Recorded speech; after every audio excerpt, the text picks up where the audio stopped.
William Albert Chess. I mentioned he was born June 9th, 1853, near Brownsville. His parents were Findlay and Sophronia Gregg Chess, and the name Gregg resonates with one Sandy Burritt because of the research that she did on that family. William Chess had a public school education, and he attended business college in Clinton, Iowa. He married Mary Bell, or Minnie Smith, November 22nd, 1881, in Cassopolis, Michigan, county seat of Cass County, Michigan. Cass has several associations. My maternal great-grandfather was born in Cass County in 1859. My maternal great-grandmother was living in Cass County in 1860. I have no way of knowing if these families knew each other. Could be, who knows? So one side left Michigan in 1859, but it would have been at the same time that the Chess family was living there. I don't know the exact size of William A. Chess's family, but he did have two brothers, Ed and Frank. They were mentioned in the local newspaper as living in Monrovia in June of 1887.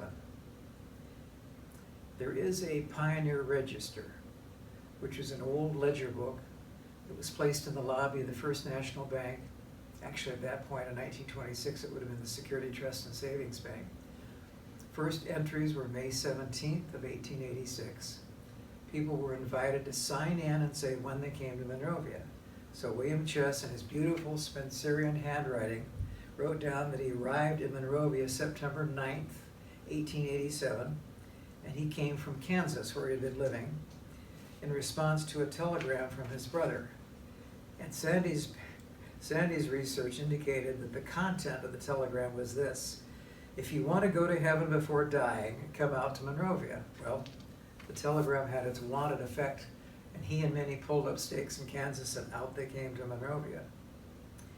Here William Albert joined his brothers Ed and Frank, and in September 1887, during the height of the land boom, they established their own real estate office on Myrtle Avenue, above L. Barnes' store at the corner of Lemon and Myrtle.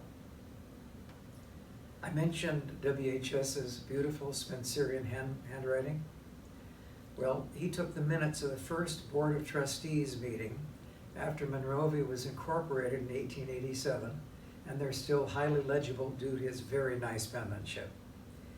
He also compiled the first City of Monrovia assessment roll for property taxes in 1888, again in this impeccable handwriting. By late 1888, the land boom had collapsed, and Monrovia was about to enter the throes of a long, not decades, but 15-year, let's say, hiatus of any kind of real business activity. So William Chess decided he would try Arizona. He spent several months there working for a bank. I don't know which bank it was, but an early Arizona bank. Decided that things were no better in Arizona than they were in California, so he and his wife returned to Monrovia.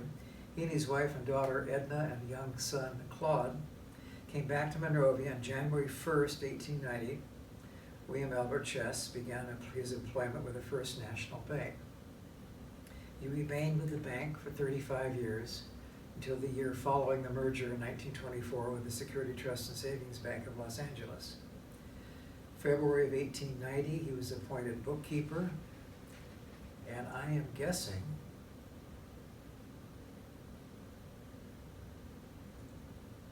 no, he didn't replace. He was close on the heels of John Bartle as far as serving the bank as the bookkeeper.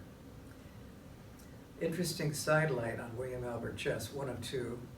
In September 1890, there was a performance Monrovia Town Hall on the second floor of the Barnes building, and William Chess demonstrated his ability as a ventriloquist, hitherto unknown talent. I mentioned Edna and Claude, William Albert and Minnie's son and daughter, both born in Monrovia. And another phrase that was used in the early 1900s was this: if anyone in Monrovia was asking for financial advice, they would receive the advice, Well, go ask Bartle and Chess. If anyone knows the financial situation in Monrovia, it will be the two of them. They can advise you. William Chess served 2 terms as Monrovia City Treasurer. He also served on the Park and Library Commissions in the early days. After the collapse of the land boom, when the real estate office was no longer needed, he moved it from its location on Myrtle Avenue to the 100 block of North Ivy and converted it into a residence. He was living there with his family when the 1897 souvenir edition of the Monrovia Messenger was published. And there's a nice picture of some of the family, or perhaps all of it, standing out in front of their rose-covered house on North Ivy. Later, he purchased the Jefferson Patton house at Magnolia and White Oak that the Bartles had lived in earlier. He reluctantly sold that house and moved to Highland Place about 1924 because that particular corner had been identified as the proposed location for the Aztec Hotel. Charlie Davis said, William Chess was not particularly enthused about the hotel project, and he certainly was not enthused about the idea of selling his house, which he liked very much, to make way for the project, but he did, probably bowing to social pressure, and bought a very nice house at 153 Highland Place, not all that far from where the Bartle family had once lived. The second interesting highlight, William Albert Chess was a poet of some note. He published 2 small volumes entitled Fireside Fragments and Thoughts, where he expressed his philosophy of living and his life experiences. William Chess lived in his house on Highland Place until his death on May 15th, 1932, just a few months after his longtime contemporary and friend John Bartle's death in 1932.